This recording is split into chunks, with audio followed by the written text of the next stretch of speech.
Alright, so I have just beaded up until this point, and I still have quite a bit of thread left, but I thought I would show you how to add thread if you run out in the middle. So the first thing I'm going to do is tie off my current thread. And to do that, I'm just going to flip to the back. I'm just going to tie off like how I normally would. So there's my thread. So I'm just going to go down one over here, and I'm going to come out somewhere in the middle. And I'm just going to put a couple of knots and circles and zigzags. So from here, I would just try to grab a thread bridge.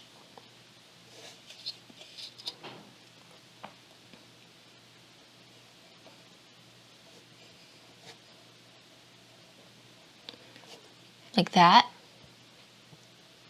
So I've grabbed a thread bridge, and I'm going to draw a knot.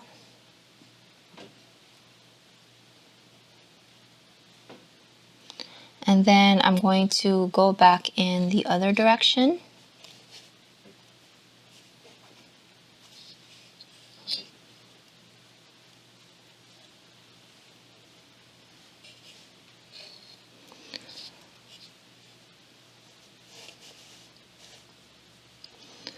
Then go back down one and grab another thread bridge like that.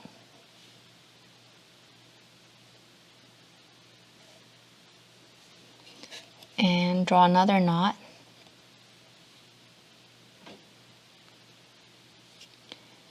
And go back in the other direction.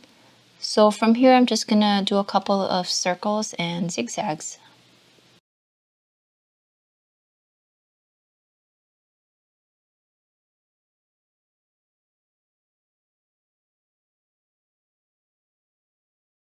And then when I've secured this end, I will cut off the thread and be careful not to cut off anything else.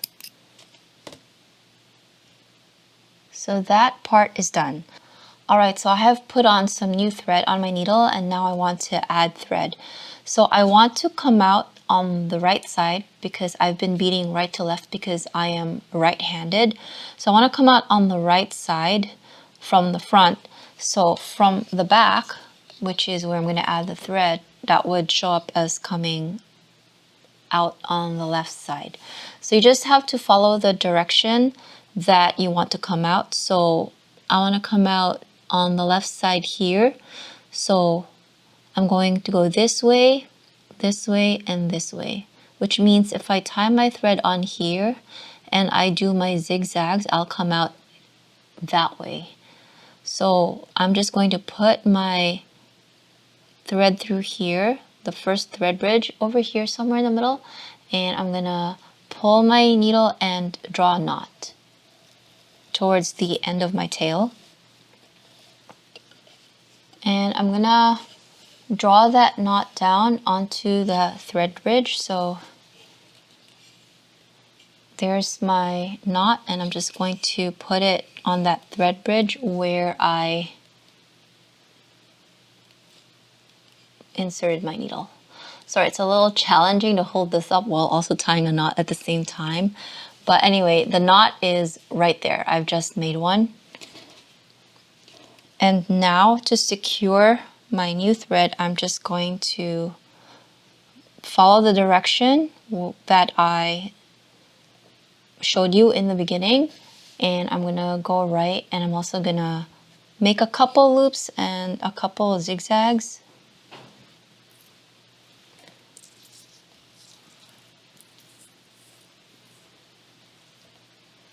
So I'm going this way. Let me just pop that and grab a thread bridge like that. Pull and tie a knot.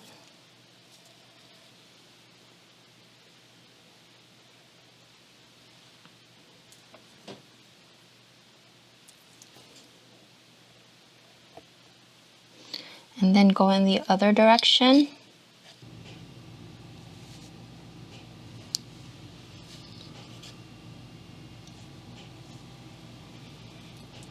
I'm I'm just gonna cut off this tail because it's getting tangled up on my real thread.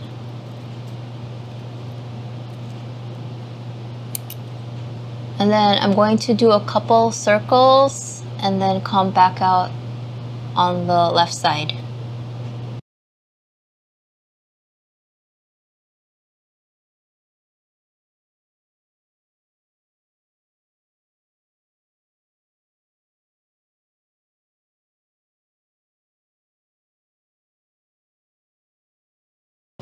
So now I'm gonna come out on the left side.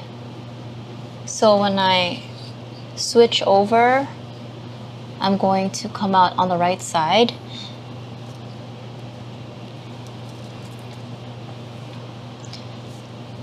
And you'll know that your thread is secure because when you give it a tug, the tail is not moving. So that's pretty secure. So now I'm ready to start again with some more fringing.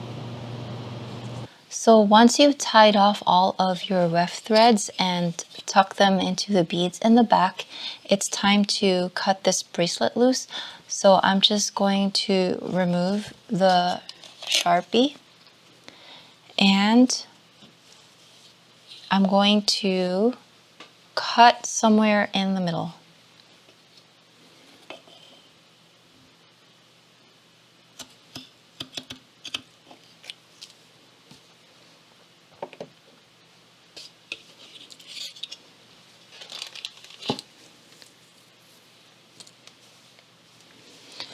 So I just wanted to mention that the reason why we wound our warp threads around the loom instead of around the knobs in the beginning is so that we would have these longer warp threads to work with for us to weave back into our loom work. Because it is a lot easier to tuck in your warp threads when you can put a comfortable length on your beading needle.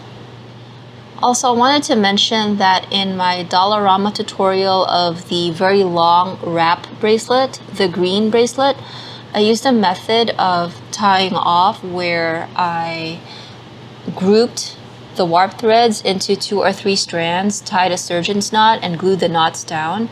So we're not doing that here. We are actually going to individually weave the warp threads back up the loom work, and there are a few reasons for that. The first is that these beads are size 8/0, so they are a bit larger, so there's not much room in these sliding end tube clasps for both the beads and the extra bulk from tying those knots and gluing them. So you'll just have an easier time sliding this down if you don't have all of that extra stuff there. And another reason why weaving in our warp threads back into the beadwork might be better for this project is that all of that extra thread going into the beadwork will help reinforce the beadwork. And since this is a chunky bracelet, which is a bit heavier, reinforcing the extra weight as much as you can with the extra warp threads will help to secure it more. And also, as an added bonus, weaving in the ends means you don't have to deal with the messiness of glue until the very end when you put on the clasp, because this E6000 PLUS glue that we're going to be using for our glue today can get pretty messy and stringy. Okay, so because my wrist is very small and this beadwork length is only 5 inches, I only have a limited number of rows to work with. And in fact, I've counted how many rows there are here, and there are 44, and I've divided that into half. So this needle is at row 22, counting up this way. And I don't think you have to deal with this if your beaded section is larger than 5 inches. But I mentioned this because there's a reason to this madness. And that is that I have 10 warp strands to weave in. So that's quite a few. And my goal is to weave my warp up and give each of my warp strands 2 rows for tying off and zigzagging and circling. And that way I am not repeating 2 warp strands in the same row of beads. And the reason I want to make sure to distribute these warp strands to different rows is because I don't want to overcrowd my beads with thread to the point where I might not be able to fit my needle back into those beads. Forcing the needle through a bead when you can't fit any more thread in there might result in the bead breaking. Like it will literally just bust open if you try to force your needle with the eye and that folded up thread in there when it can't go in anymore. And ask me how I know that. So yeah, you don't want to break your bead, especially after all the time you've already spent weaving everything.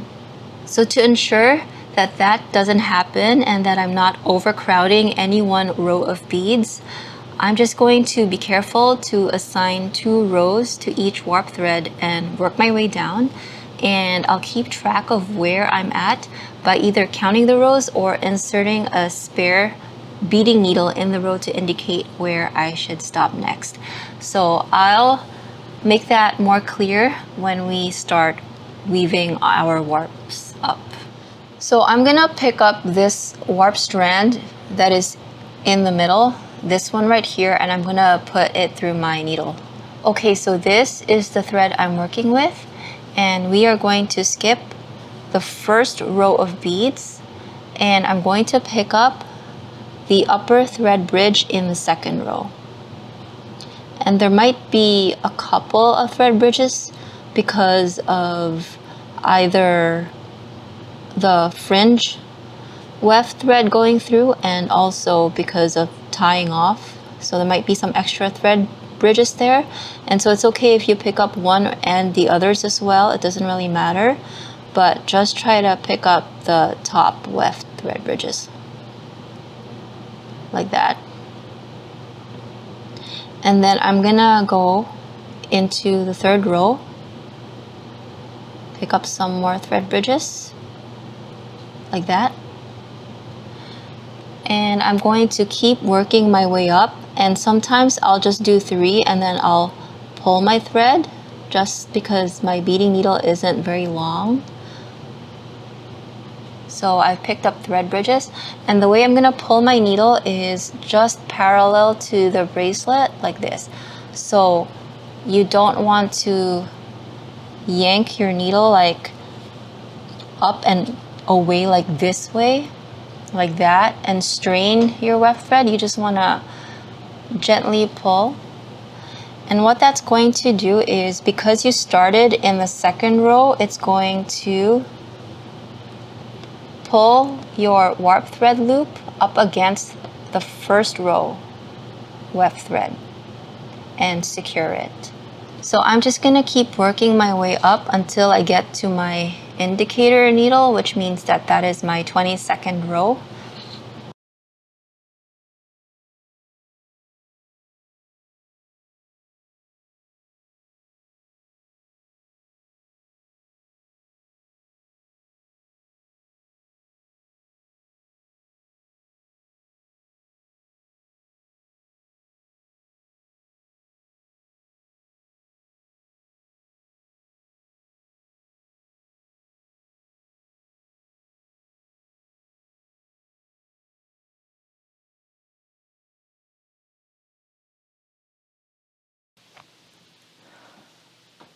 So now I'm gonna pull out my indicator needle because now I know that that is my last row that I have to do. So I'm just going to put my needle into the weft thread bridge over there.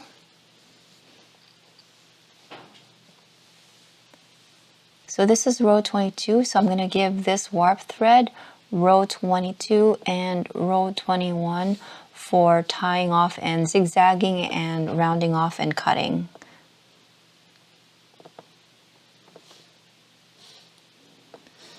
So I'm going to make a left turn into a couple beads. I'm going to tie a knot here at the lower row 21, right there. Just draw a knot. Then I'm going to go up.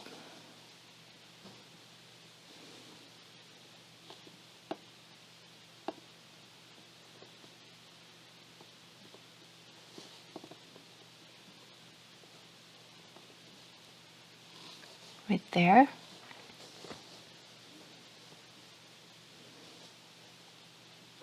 And then I'm gonna circle around this way.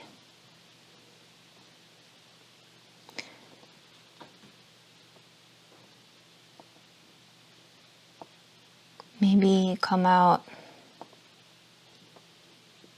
somewhere here and do a circle.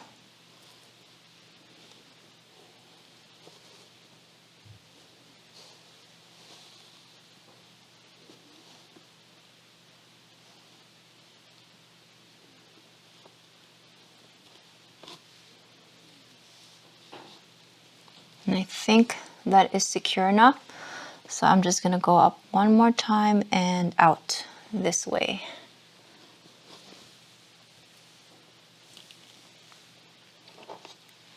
And I'm going to cut this thread very carefully without cutting any of the other strands. There. All right, so let's do one more. So I'm doing this next one. So again, I'm going to skip my first row and I'm going to go into my second row under the weft thread bridges. Like that.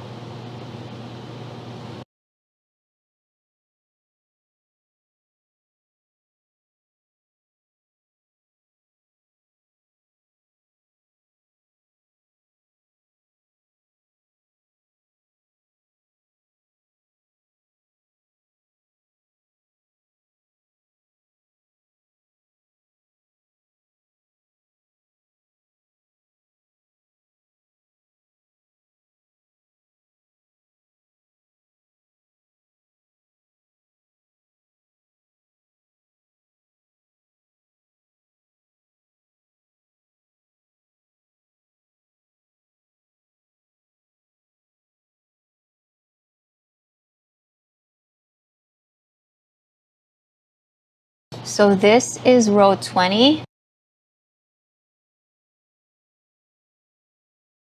So if you will remember, I ended at row 21. So this is row 20. So I'm gonna give this warp strand this row 20, and row 19.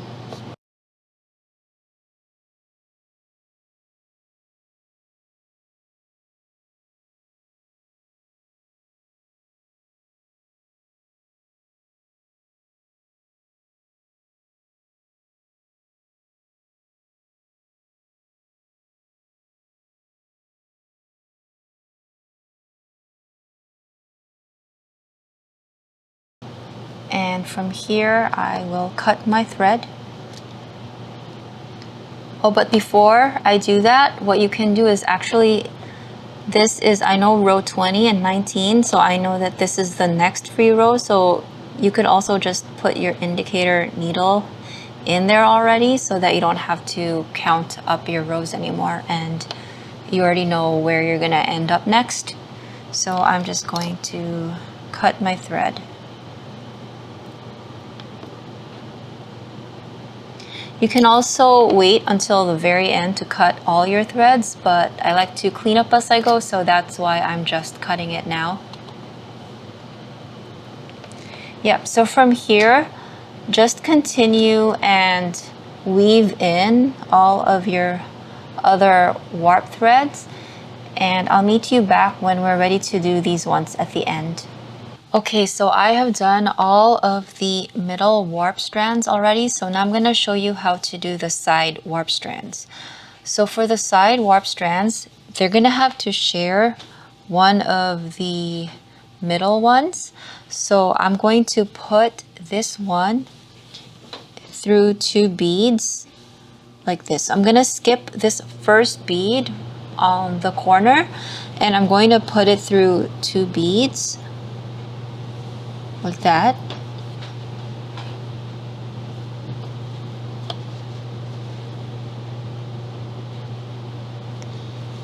And then I'm going to make it go up this column.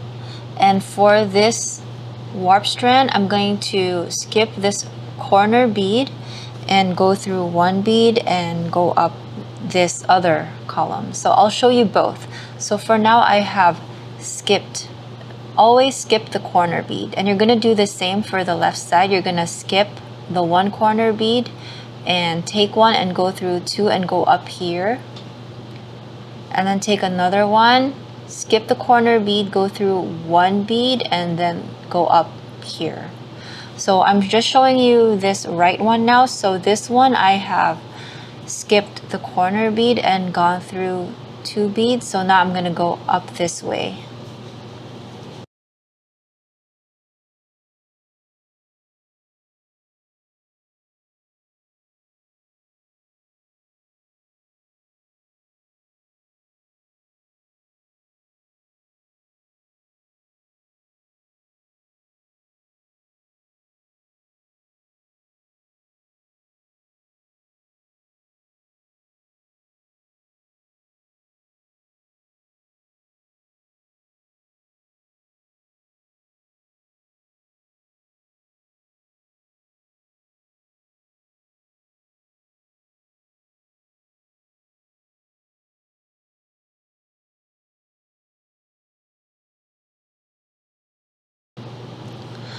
So I've just put this last one on the right on my needle, and so we're going to skip this corner bead, and the last time we did two and up, so this time we're just going to go through one bead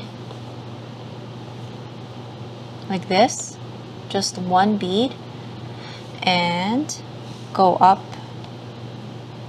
this column, this one where we stopped, right there.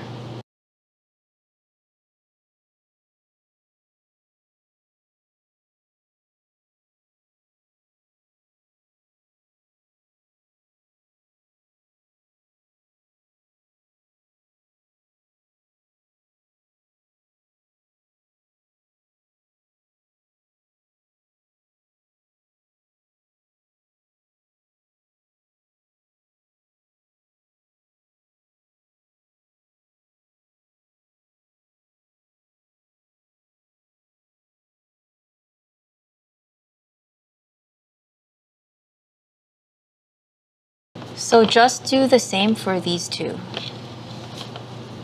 Alright, so I finished weaving in all of the warp threads, so now it's time to attach the sliding end tube clasp, and we're going to put some E6000 PLUS glue in there before we slide this on to give it some extra security. And you will see other jewelry tutorials using E6000 without the plus. So E6000 is quite easy to find. You can find it at the hardware section at Walmart and other places that sell hardware stuff. But I got E6000 Plus from Michaels, and I prefer to use this one because this one is low odor. So it's advertised as low odor because E6000 Plus has a really strong smell, and for some people that smell causes headaches. I have also used regular E6000 and I cannot handle the smell. Either way, you should have ventilation when you're using E6000 or E6000 Plus. So the first thing I'm going to do is just open up the flap a little bit more like that so that it'll be easier for me to slide in these relatively larger size 8 beads. So right now it's at around 45-degree angle, almost closed, so I'm just gonna make it more like 90 degrees. Now E6000 Plus is a little bit stringy. It kind of tends to stretch out and get messy, so I'm going to put a little bit on a piece of plastic, and you should also cover your work surface appropriately with some protection, and definitely don't do this right on top of your beading mat. And the instructions say that you're supposed to squeeze until you see a little bit of glue coming out like that to make sure there's no air in there, and then you can seal it that way.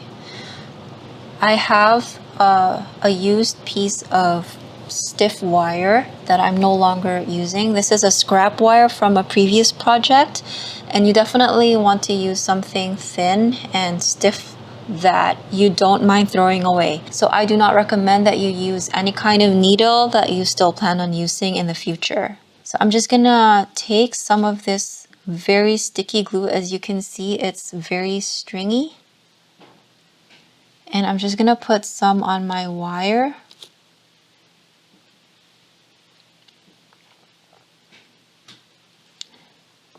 It's also better if you use gloves so that you don't get this on your fingers, but I don't have any gloves at the moment.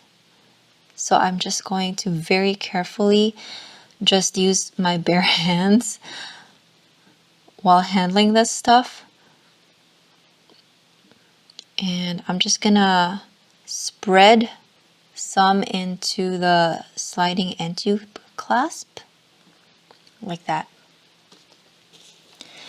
And I'm going to start sliding in the last row of beads.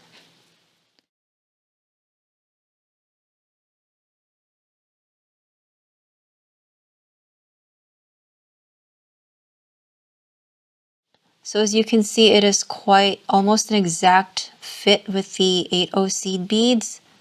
So that's why I do not want to have to deal with trying to put in some knots in there.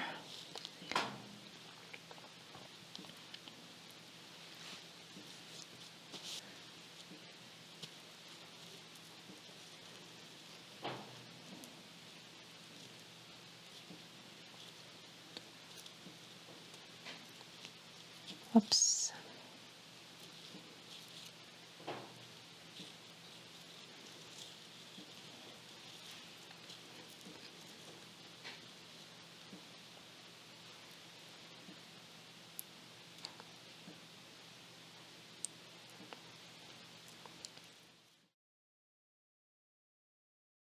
So then you're just gonna take your plier and you're gonna slowly close the flap back up until you get it almost completely closed, like that. And then you're just gonna use your table to tap that closed.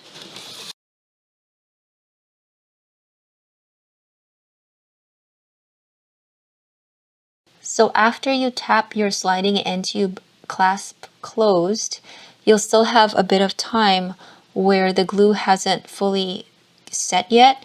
So if you have some space on the left and on the right of your sliding end tube clasp, you can just move it a little bit so that your beadwork is centered on the clasp and it's not flush on either side so that it'll look better. So I've actually waited 24 hours for the glue to cure. So now I'm ready to attach all the jump rings. And today I will be showing you another kind of clasp, which is this spring ring clasp. So I will be using split rings for the clasp instead of regular jump rings. And split rings are these things that coil around, kind of like keychain rings. And the reason for that is because this metal loop is very thin, and I find that regular jump rings tend to come loose. Like this really thin metal just slips through the crack in the regular jump rings. So I've started using split rings for these sliding end tube clasps. So I'm gonna open it up using my split ring opener.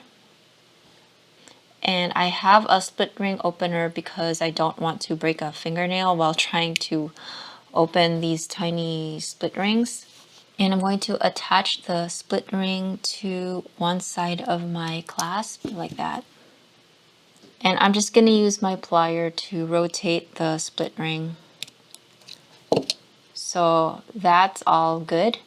For the second split ring, I'm going to drop down my ring clasp as well as the other side of the sliding end tube clasp.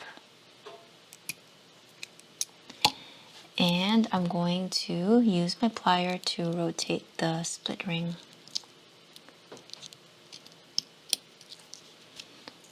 And now both are attached. So here's the bracelet. I did not add any dangles to it because it's already a lot. And I think it's definitely a statement piece because it's so colorful and textured.